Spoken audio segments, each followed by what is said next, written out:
আমার মতো অভাগী সন্তান হয়তো আর পৃথিবীতে আছে কিনা আমি জানি না। বিয়ের পর যেমন একটা মেয়ে সকলকে আপন করে নিয়ে একটা সংসারে থাকার চেষ্টা করে, তেমনই সে চায় তারও ফ্যামিলিকে যেন সকলেই সম্মান করে, খুব ভালোবাসে, আসলে আদর যত্নও করে। আমার কপালটা এতটাই খারাপ যে সেই ভাগ্যটা আমার ছিল না। Hello everyone, good morning. আমার আরো একটি ভিডিওতে তোমাদের সকলকে অনেক স্বাগত। আজ সকালেই একটা ফোন আসলো, আর সেই ফোন আসার পর থেকেই আমার যে এত খুশি লাগছে। বাবা ফোন করে বলল, মা আজকে সকাল সকালই তোদের বাড়িতে যাব।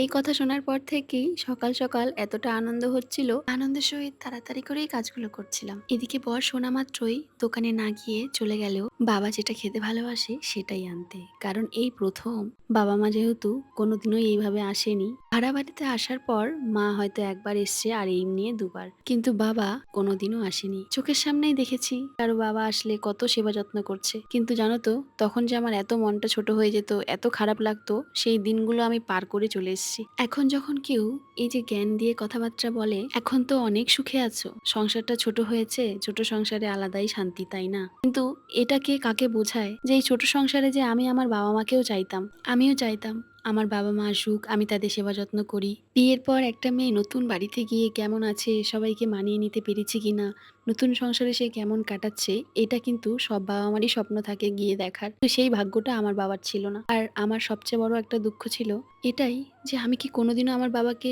বাড়িতে নিয়ে আসতে পারবো না, আর কোনোদিনও কি সেবা যত্নও করতে পারবো না। কারণ বাবার বাড়িতে তো আমি সবসময় যাই, আর সেটা তোমরা দেখো কেমন আপ্যায়ন করে তার জামাইয়ের। কিন্তু জামাইয়েরও তো মনে হয় যে আমার শ্বশুরকেও আমার বাড়িতে নিয়ে গিয়ে একটু আপ্যায়ন করি। এই ভাগ্যটা যে আমার বরেরও ছিল না। কিছু কিছু পরিস্থিতি এমনই হয়ে যায়, তখন কিন্তু একটা মেয়ে চায় তার নিজের একটা আলাদা সংসার হোক, যেখানে বাবা মা আসলে কমসে কম এক গ্লাস জল তো হাসি মুখে দিতে পারবে। এই জিনিসটা কিন্তু আমি মনে করি প্রত্যেকটা মেয়েই চায়। আমার মতো এরকম অভাগী সন্তান অনেক রয়েছে, কমেন্ট বক্স দেখলেই তোমরা বুঝতে পারবে। বাবা মা আসার খুশিতে আমি তো এতটাই আত্মহারা হয়ে গেছি, খাওয়া দাওয়া রান্না বান্না সব রেডি করে বাবাকে বললাম খেয়ে নাও, খাওয়া দাওয়ার পরে একটু বাইরে বেরোবো। বাবা জায়গাটা দেখতে এসছে, কোন জায়গায় থাকি, কিভাবে আছি, ভালো আছে কিনা। বাবা বাইরে বেরিয়ে গল্পগুজব করে তারপর কিন্তু বেরোচ্ছে বাড়ির উদ্দেশ্যে। সন্ধেবেলা চা খেয়ে বাবা বলছে, এবার তাহলে আসি মা, থাকার তো খুব ইচ্ছে করছে, কিন্তু বোন তো বাড়িতে একা আছে। মা থেকে যাওয়ার পরে একটা আলাদাই আনন্দ হচ্ছে। আর মা বলছে, তোর বাবা যেতে পারবে তো একা একা? মা আবার বাবার টেনশন করছে, আর এদিকে বাড়িতে গপুকে